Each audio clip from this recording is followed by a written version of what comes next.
Hello my dear students, welcome back to Xylem learning. It's me VK. 10ാം തീയതി നടക്കുന്ന നമ്മുടെ +2 ബിസിനസ് സ്റ്റഡീസിലേക്ക് അതിഗംഭീരമായിട്ട് എല്ലാവരും തന്നെ പഠിച്ചുകൊണ്ടിരിക്കുന്നുണ്ട്. നമുക്കറിയാം 11ഓളം ചാപ്റ്റേഴ്സ് ആണ് നമ്മുടെ +2 ബിസിനസ് സ്റ്റഡീസിൽ നമുക്ക് പഠിക്കാനുള്ളത്. അപ്പോൾ ചിലർക്കെങ്കിലും ഒരു തോന്നലുണ്ടായിരിക്കും, അല്ലേ, ചിലർക്ക് നല്ല ഭൂരിഭാഗം ആൾക്കാർക്ക് ഒരു തോന്നലുണ്ടായിരിക്കും, സാർ ഇത്രയും ചാപ്റ്റേഴ്സ് ഇല്ലേ, ആ ചാപ്റ്റേഴ്സിൽ ഇഷ്ടം പോലെ കോൺസെപ്റ്റുകൾ പഠിക്കാനുണ്ട്, കുറേ ഫീച്ചേഴ്സ്, മെറിറ്റ്സ്, ഇമ്പോർട്ടൻസ് എന്നൊക്കെ പറഞ്ഞാൽ കുറേ സംഗതികൾ അങ്ങനെ പഠിക്കാനുണ്ട്, ചില കണ്ടന്റുകൾ കൃത്യമായിട്ട് ഓർഡറിൽ പഠിക്കാനുണ്ട്, പ്രോസസ്സ്, സ്റ്റെപ്സ് എന്നൊക്കെ പറഞ്ഞിട്ട് ഇതൊന്നും കൃത്യമായിട്ട് ഓർത്തെടുക്കാൻ വേണ്ടി പറ്റുന്നില്ല. ഇത് ഓർത്തെടുക്കാൻ എന്തെങ്കിലും ടിപ്സും ട്രിക്സും ഉണ്ടോ, അങ്ങനെയാണെങ്കിൽ കുറച്ച് എളുപ്പമായിരുന്നു പഠിക്കാൻ വേണ്ടിയിട്ട് എന്നൊക്കെ പലരും തന്നെ മെസ്സേജ് അയച്ചൊക്കെ ചോദിക്കാറുണ്ട്. സോ നിങ്ങൾക്ക് വേണ്ടിയിട്ടുള്ള വീഡിയോ ആണിത്. നമ്മൾ പ്രധാനപ്പെട്ട കോൺസെപ്റ്റുകൾ പഠിക്കാൻ വേണ്ടിയിട്ടുള്ള ടിപ്സും ട്രിക്സുമായിട്ടാണ് വന്നിട്ടുള്ളത്. ഓക്കെ, സോ ഇതേപോലെയുള്ള വളരെ പ്രധാനപ്പെട്ട ക്വസ്റ്റ്യൻസും ആ ക്വസ്റ്റ്യൻസ് എങ്ങനെ എളുപ്പത്തിൽ പഠിക്കാൻ വേണ്ടി പറ്റും, കൃത്യമായിട്ടുള്ള ഇമ്പോർട്ടൻറ്റ് ചോദ്യങ്ങൾ ഏതൊക്കെയാണ് എന്നുള്ള എല്ലാ കാര്യങ്ങളും നമ്മൾ ഇന്ന് വൈകുന്നേരം 7:30 ലൈവിൽ ഡിസ്കസ് ചെയ്യുന്നുണ്ട്. ഞാൻ ഡോണാമിസ് എത്തുന്നുണ്ട്. സോ കൃത്യമായിട്ട് എല്ലാവരും ഫ്രണ്ട്സിനെയും കൂട്ടി കൃത്യസമയത്ത് 7:30 ലൈവിൽ എത്തിക്കോളൂ കേട്ടോ. അപ്പം ഇനി നമ്മൾ പെട്ടെന്ന് തന്നെ ഈ ഒരു കോൺസെപ്റ്റിലേക്ക് കടക്കുന്നു. ആ കോൺസെപ്റ്റിലേക്ക് കടക്കുന്നതിന് മുന്നോടിയായിട്ട് ടിപ്സും ട്രിക്സും ഒക്കെ പഠിക്കാൻ ആഗ്രഹിക്കുന്ന നിങ്ങളുടെ ഫ്രണ്ടിലേക്ക് ഈ വീഡിയോ ഒന്ന് ഷെയർ ചെയ്ത് കൊടുക്കുക. തീർച്ചയായിട്ടും ഈ ടിപ്സും ട്രിക്സും ഇഷ്ടപ്പെടുന്നെങ്കിൽ ലൈക്ക് ചെയ്യാനും കമൻറ്റ് ചെയ്യാനും ഷെയർ ചെയ്യാനും മറക്കരുത്. ഓക്കെ, അപ്പോൾ നമുക്ക് ആദ്യത്തെ കോൺസെപ്റ്റ് എന്താണെന്ന് നോക്കാം. Yes, that is cell SP എന്നൊരു കോഡ് സാർ ഇവിടെ കൊടുത്തിട്ടുണ്ട്. അപ്പോൾ മാസ്ലോസ് ഹൈറാർക്കി ഓഫ് നീഡ്സ്, നമ്മുടെ ഡയറക്റ്റിംഗ് എന്ന ചാപ്റ്ററിലെ മോട്ടിവേഷൻ്റെ ആ ഒരു ഭാഗത്ത് വരുന്ന ഒരു പ്രധാനപ്പെട്ട ഒരു കണ്ടന്റാണ്. സ്ഥിരമായിട്ട് പരീക്ഷാ പേപ്പറിൽ കാണുന്ന ഒരു ചോദ്യം കൂടിയാണത്. അപ്പോൾ ശ്രദ്ധിക്കുക കേട്ടോ. അപ്പം സെൽ SP എന്ന കോഡ് യൂസ് ചെയ്താൽ മതി. S for self actualisation, E for esteem, L for love and belongings, S for safety needs, P for physiological needs. അപ്പം ഈ ഒരു നീഡ്സ് സിമ്പിളായിട്ട് സെൽ SP എന്ന കോഡ് യൂസ് ചെയ്ത് കഴിഞ്ഞാൽ മക്കൾക്ക് പഠിക്കാൻ വേണ്ടി പറ്റും. ഓക്കെ, ഇനി നമ്മുടെ അടുത്ത കോൺസെപ്റ്റ് ആണ് ഫങ്ഷൻസ് ഓഫ് മാനേജ്മെന്റ്. നമുക്കറിയാം പ്ലാനിങ് മുതൽ കൺട്രോളിങ് വരെയുള്ള 5 ഫംഗ്ഷൻസ് ആണുള്ളത്. ആ 5 ഫംഗ്ഷൻസ് ചില സമയത്ത് ഓർഡർ തെറ്റിച്ച് കൊടുക്കാറുണ്ട്. അപ്പോൾ കൺഫ്യൂഷൻ ആക്കും. ഇനി കൺഫ്യൂഷൻ അടിക്കൂല. പോസ്റ്റ് DC എന്ന കോഡ് യൂസ് ചെയ്ത് കഴിഞ്ഞാൽ ഇനി തെറ്റൂല. Planning, organizing, staffing, directing and controlling, that is post DC എന്ന് പഠിച്ചാൽ മതി. ഏറ്റവും സിമ്പിളാണ് കേട്ടോ. പോസ്റ്റ് DC എന്ന് പഠിച്ചു കഴിഞ്ഞാൽ ആ ഓർഡർ നിങ്ങൾക്ക് ഉറപ്പായിട്ട് തെറ്റൂല.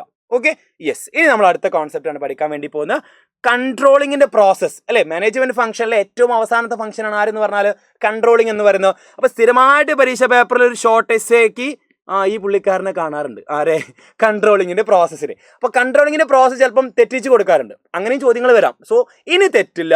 സ്വീറ്റ് മൈ കാറ്റ്, അല്ലേ, നമുക്ക് സ്വീറ്റ് ആയിട്ടുള്ള നമ്മളുടെ കാറ്റ് എന്ന് ഓർത്താൽ മതി, അല്ലേ, സ്വീറ്റ് മൈ കാറ്റ്. അപ്പം S stand for setting standards, M stand for measurement of actual performance, C stand for comparison of actual performance, A stands for analyzing deviations and T stands for taking corrective actions. വളരെ സിമ്പിളാണ് മക്കളെ. 4 മാർക്കിൻ്റെ ചോദ്യമായിട്ട് വരാൻ സാധ്യതയുള്ള ഒരു പ്രധാനപ്പെട്ട ഒരു കണ്ടന്റാണ്. Okay, അത് കൃത്യമായിട്ട് ഈ ഒരു കോഡ് യൂസ് ചെയ്ത് കഴിഞ്ഞാൽ നിങ്ങൾക്ക് പഠിക്കാൻ വേണ്ടി പറ്റും. ഓക്കെ, ഇനി അടുത്ത ഒരു കോൺസെപ്റ്റ് ആണ്, that is dimensions of business environment. മക്കളെ, നമ്മളെ 3ാമത്തെ ചാപ്റ്റർ, അല്ലേ, 3ാമത്തെ ചാപ്റ്ററിലെ ഏറ്റവും പ്രധാനപ്പെട്ട ഒരു ചോദ്യമാണ്. ബിസിനസ് എൻവയോൺമെന്റ് എന്ന ചാപ്റ്ററിലെ ചോദ്യമാണ്. ഒരു ഷോർട്ട് എസ്സേ അല്ലെങ്കിൽ മാച്ച് ദ ഫോളോയിങ് ക്വസ്റ്റനൊക്കെ ആയിട്ട് ചോദിക്കാൻ സാധ്യതയുള്ള ഒരു ഭാഗമാണ്. ഇക്കഴിഞ്ഞ മോഡൽ എക്സാമിന് ഒരു ഷോർട്ട് എസ്സേ ചോദിച്ചിട്ടുണ്ട്. അപ്പോൾ ഇനി ഒരു സാധ്യതയുള്ളത് മാച്ച് ദ ഫോളോയിങ് ആയിട്ട് വരാനാണ്. അപ്പോൾ മക്കളെ, സ്ലെപ്റ്റ് എന്ന കോഡ് യൂസ് ചെയ്ത് കഴിഞ്ഞാൽ നിങ്ങൾക്ക് പഠിക്കാൻ വേണ്ടി പറ്റും. ലൈക്ക് നമുക്കറിയാം social environment, legal environment, economic environment, political environment and technological environment. Okay, അപ്പോൾ ഇത്തരത്തിൽ 5 എൻവയോൺമെന്റ് ആണ് ഡയമെൻഷൻസ് ഓഫ് ബിസിനസ് എൻവയോൺമെന്റിലുള്ളത്. അപ്പോൾ ഈ ഒരു സ്ലെപ്റ്റ് എന്ന കോഡ് യൂസ് ചെയ്ത് കഴിഞ്ഞാൽ വളരെ സിമ്പിളായിട്ട് ഒരു പൂ പറിക്കുന്നത് പോലെ നിങ്ങൾക്ക് ഓർത്തെടുക്കാൻ വേണ്ടി പറ്റും. ഓക്കെ, ഇനി നമ്മൾ അടുത്ത കോൺസെപ്റ്റിലേക്ക് അടുക്കുന്നു. നമ്മളുടെ 14 പ്രിൻസിപ്പിൾസ് ആരുടെയാ? ഹെൻറി ഫയോളിന്റെ 14 പ്രിൻസിപ്പിൾസ് പഠിക്കാൻ വേണ്ടിയുള്ള ഒരു കിഡിലൻ കോഡാണ്. Dad U C USSR, OIC എന്ന കോഡ് വളരെ സിമ്പിളായിട്ട് നമ്മളൊക്കെ കോമൺ ആയിട്ട് യൂസ് ചെയ്യുന്ന പോലെ തന്നെ സിമ്പിളായിട്ട് നമുക്ക് പഠിക്കാൻ വേണ്ടി പറ്റും. 14 എണ്ണം ഓർത്ത് വെച്ചില്ലെങ്കിലും ചുരുങ്ങിയത് ഒരു 8-10 എന്തായാലും ഓർത്ത് വെക്കണം. മക്കളെ, ഈ കഴിഞ്ഞ മോഡൽ എക്സാമിന് ഇതുമായി ബന്ധപ്പെട്ട ചോദ്യം വന്നിട്ടില്ല. സോ എന്തായാലും പബ്ലിക് എക്സാമിന് നമ്മുടെ 14 പ്രിൻസിപ്പിളുമായി ബന്ധപ്പെട്ട ഹെൻറി ഫയോളിന്റെ 14 പ്രിൻസിപ്പിളുമായി ബന്ധപ്പെട്ട ചോദ്യം ഉറപ്പാണ്. അപ്പോൾ D എന്ന് പറഞ്ഞാൽ എന്താ? Division of work, authority and responsibility, discipline, unity of command, centralisation and decentralisation, unity of direction, subordination of individual interest to general interest, scalar chain, remuneration of employees, order, initiative, stability of personal equity, esprit, decops. അപ്പം ഇത്രയും നമ്മുടെ principles ഉറപ്പായിട്ടും dad USSR, OIC എന്ന code use ചെയ്ത് കഴിഞ്ഞാൽ നിങ്ങൾക്ക് പഠിക്കാൻ വേണ്ടി പറ്റും. Okay, fine. ഇനി നമ്മൾ അടുത്ത ഇതിലേക്ക് കടക്കുന്നു. Principles of scientific management given by FW Taylor. Principles of scientific management ആണ്, ശ്രദ്ധിക്കണം. ഇതും സിമ്പിൾ ആയിട്ട് പഠിക്കാം. എങ്ങനെയാ? Dad has 6 cars. എന്താണ്? Dad has 6 cars. മക്കളെ നമ്മൾ FW ടൈലറിന്റെ പ്രിൻസിപ്പിളും ടെക്നിക്സും മാറിപ്പോകരുത് കേട്ടോ. പ്രിൻസിപ്പിളും ടെക്നിക്സും മാറിപ്പോകരുത്, കൃത്യമായിട്ട് പഠിച്ചു വെച്ചോളാം. ഇവിടെ പറഞ്ഞ എന്താ? പ്രിൻസിപ്പിൾ ആണ് പറഞ്ഞിട്ടുള്ളത്. അപ്പൊ ഡാഡ് ഹാസ് 6 cars എന്ന് പഠിച്ചു കഴിഞ്ഞാൽ സിമ്പിൾ ആയിട്ട് ഇത് പ്രിൻസിപ്പിൾ പഠിക്കാൻ വേണ്ടി പറ്റും. D for development of each and everyone to his or her greatest efficiency. H for harmony not discard. S for science not rule of thumb. C for corporation not individualism. സ്ഥിരമായിട്ട് പരീക്ഷയ്ക്ക് അങ്ങനെ ചോദിച്ച് കാണാത്തൊരു ഭാഗമാണ്. പക്ഷേ ഈ വരുന്ന പബ്ലിക് എക്സാമിന് ചോദിക്കാൻ സാധ്യതയുള്ള ഒരു 3 മാർക്കിനൊക്കെ ചോദിക്കാൻ സാധ്യതയുള്ള, ഇവിടെ എഴുതി വെക്കുന്നുണ്ട് സാറ്, 3 മാർക്കിനൊക്കെ ചോദിക്കാൻ സാധ്യതയുള്ള ഒരു ഭാഗം കൂടിയാണ് പ്രിൻസിപ്പിൾസ് കേട്ടോ. ചില എപ്പോഴും പ്രിൻസിപ്പിൾ ചോദിച്ച ടെക്നിക്സ് കൊണ്ട് എഴുതി വെക്കും, എഴുതി വെക്കരുത്, മാറിപ്പോകരുത്. Okay, yes. ഇനി നമ്മൾ അടുത്ത കണ്ടന്റിലേക്ക് കടക്കുന്നു. Features of coordination. ഒന്നാമത്തെ ചാപ്റ്ററിൽ ഏറ്റവും അവസാന ഭാഗത്ത് വരുന്നതാണ്. നേച്ചർ ആൻഡ് സിഗ്നിഫിക്കൻസ് ഓഫ് മാനേജ്മെന്റിൽ ഏറ്റവും അവസാനത്തെ ഭാഗം വരുന്നതാണ്. അപ്പോൾ എന്താണ് coordination? What are the features of coordination എന്ന ചോദ്യം വന്നു കഴിഞ്ഞാൽ നിങ്ങൾക്ക് ഏറ്റവും സിമ്പിൾ ആയിട്ട് പഠിക്കാൻ വേണ്ടി പറ്റിയ ഒരു കോഡോട് കൂടിയിട്ട് കോൺസെപ്റ്റ് പഠിക്കാം. Okay, so that is planned coordination is really essential daily. എന്താണ്? Planned coordination is really essential daily എന്ന കോഡ് യൂസ് ചെയ്താൽ മതി. അപ്പം P for pervasive, C for continuous, I for integrates group efforts, R for responsibility of all level of managers, E for ensures unity of direction, D for deliberate function. അപ്പം ഇതൊരു short essay പോലെ ചോദിക്കുകയാണെങ്കിൽ സിമ്പിളായിട്ട് നിങ്ങൾക്ക് എഴുതി explain ചെയ്യാൻ വേണ്ടി സാധിക്കും. ഇതിങ്ങനെ എഴുതി വെച്ചാൽ മാത്രം പോരെ. പിന്നെ കോഡ് കൂട്ടിയിട്ട് നിങ്ങൾ ആൻസർ ഒരിക്കലും ചെയ്യരുത് കേട്ടോ. ചില ആളുകൾ എന്ത് ചെയ്യാറുണ്ട്? കോഡ് എഴുതി വെച്ചിട്ട് നേരെ ആൻസർ ചെയ്ത്. അപ്പോൾ ഒരിക്കലും അങ്ങനെ ചെയ്യരുത്. കോഡ് നിങ്ങൾക്ക് ഈ ടിപ്സും ട്രിക്സും ഒക്കെ പറഞ്ഞത് നിങ്ങൾക്ക് ഓർക്കാൻ വേണ്ടിയിട്ടുള്ളതാണ് കേട്ടോ. പരീക്ഷ പേപ്പറിൽ അത് എഴുതി വെക്കരുത്. Okay, yes. ഇനി നമ്മൾ അടുത്ത കോൺസെപ്റ്റിലേക്ക് കിടക്കുന്നു. Techniques of scientific management. നേരത്തെ നമ്മൾ പ്രിൻസിപ്പിളാണ് പറഞ്ഞിട്ടുള്ളത് കേട്ടോ.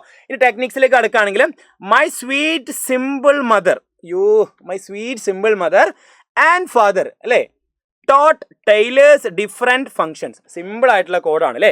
അപ്പം M for motion study, S for standardization and simplification. അത് ഈ 2 S ആണ് കേട്ടോ. ഓക്കെ, ഇനി M for method study, F for fatigue study, T for time study, D for differential piece wise system, F for functional foremanship. മക്കളെ, ഈ ഒരു functional foremanship എന്ന് പറഞ്ഞ ചെങ്ങായി ഉണ്ടല്ലോ, ആ ചെങ്ങായിനെ പ്രത്യേകം ഒന്ന് പഠിച്ചു വെക്കണേ, വളരെ പ്രധാനപ്പെട്ടതാണ്. 3 മാർക്കിനൊക്കെ ചോദിക്കാൻ സാധ്യതയുണ്ട്. ആ ഒരു ഗ്യാങ് ബോസ്, സ്പീഡ് ബോസ് എന്നൊക്കെ പറഞ്ഞിട്ട് അല്ലേ, നമ്മൾ കൃത്യമായിട്ട് പഠിച്ചു വെച്ചിട്ടുണ്ട്. ഓക്കെ, അപ്പോൾ അതും നിങ്ങൾ ഓർത്ത് വെക്കാം. ഇനി അടുത്ത കോൺസെപ്റ്റ് ആണ് സ്റ്റെപ്സ് ഇൻ സ്റ്റാഫിംഗ് പ്രോസസ്. സ്ഥിരമായിട്ട് കാണുന്ന ഒരു ചോദ്യം കേട്ടോ മക്കളെ. ഇത് ഷോർട്ട് എസ്സേ ആയിട്ടൊക്കെ ചോദിക്കാറുണ്ട്. ഷോർട്ട് എസ്സേയും ചോദിക്കാറുണ്ട്, എസ്സേക്കും ചോദിക്കാറുണ്ട് കേട്ടോ. ഷോർട്ട് എസ്സേക്കും ചോദിക്കാറുണ്ട്, എസ്സേക്കും ചോദിക്കാറുണ്ട്. അപ്പോൾ സ്റ്റാഫിംഗ് എന്ന ചാപ്റ്ററിലെ നമ്മൾ ആദ്യ ഭാഗത്ത്, സ്റ്റാഫിങ്ങിന്റെ ചാപ്റ്ററിൽ ആദ്യ ഭാഗത്ത് പഠിക്കുന്ന ഒരു കോൺസെപ്റ്റ് ആണ് എന്തൊക്കെ സ്റ്റെപ്പുകളാണ് സ്റ്റാഫിങ്ങിൽ ഉണ്ടാവുന്നത്. സോ മിസ്സിസ്, MRS എന്നല്ല മിസ്സിസ് എന്നാട്ടോ വായിക്കുക. Peters trains promising professionals carefully. അപ്പോൾ ഓരോന്നിൻ്റെ ലെറ്റർ എടുത്താൽ മതി, ഫസ്റ്റ് ലെറ്റർ എടുത്താൽ മതി കേട്ടോ. അപ്പം മിസ്സിസ് MRS എന്നുണ്ട്. അപ്പം estimating man power requirements, recruitment, selection. അപ്പോൾ 3 ആയോ മിസ്സിസ്. ഓക്കെ, ഇനി P four placement and orientation, T four training and development, P four performance appraisal, P four promotion and career planning and C four compensation. Okay, അപ്പോൾ ഇത്രയും കോൺസെപ്റ്റുകൾ വളരെ സിമ്പിളായിട്ട് നിങ്ങൾക്ക് ഓർത്ത് വെക്കാൻ വേണ്ടി പറ്റും. Okay, yes. അപ്പോൾ മക്കളെ, ഈ ഇത്രയും കോൺസെപ്റ്റുകൾ ഉറപ്പായിട്ട് പരീക്ഷയ്ക്ക് ചോദിക്കാൻ സാധ്യതയുള്ള വളരെ പ്രധാനപ്പെട്ട ഭാഗങ്ങളാണ് സാർ ഒരു കോഡും അല്ലെങ്കിൽ ഒരു ടിപ്സും ട്രിക്സുമായിട്ട് നിങ്ങളുടെ മുന്നിലേക്ക് എത്തിയിട്ടുള്ളത്. സോ ഇതുപോലെ നമുക്ക് എല്ലാ കാര്യങ്ങളും വളരെ സിമ്പിളായിട്ട്, ഒരു ടെൻഷനും കൂടാതെ സിമ്പിളായിട്ട് പഠിക്കാം. നിങ്ങൾ ഓവർ ടെൻഷൻ കൊടുത്തുകൊണ്ട് നിങ്ങളുടെ മെമ്മറി ഒന്നും ലൂസ് ചെയ്യരുത്. കൃത്യമായിട്ട് നോർമൽ ആയിട്ടുള്ള കാര്യങ്ങൾ പഠിക്കുക. എക്സ്ട്രാ ആയിട്ടൊന്നും പഠിക്കാൻ വേണ്ടി ശ്രമിക്കരുത്. കോൺസെപ്റ്റുകൾ നിങ്ങൾ കൃത്യമായിട്ട് പഠിച്ചു വെക്കുക. കോൺസെപ്റ്റ് ക്ലിയർ ആണ്, കോൺസെപ്റ്റിൽ നിങ്ങൾ കോൺഫിഡൻ്റ് ആണ്, നിങ്ങൾക്ക് എഴുതാൻ വേണ്ടി പറ്റുന്നുണ്ടെങ്കിൽ ഒരു പേടി മേടിക്കേണ്ട. ചോദ്യം എങ്ങനെ ചോദിച്ചു കഴിഞ്ഞാൽ നിങ്ങൾക്ക് എഴുതാൻ വേണ്ടി പറ്റും. ഓക്കെ, സോ ഇതേപോലെ സിമ്പിളായിട്ട് ടിപ്സും ട്രിക്സും ഒക്കെ യൂസ് ചെയ്തുകൊണ്ട് അടിപൊളിയായിട്ട് ഹാപ്പി ആയിട്ട് പഠിക്കുക. Wish you all the best.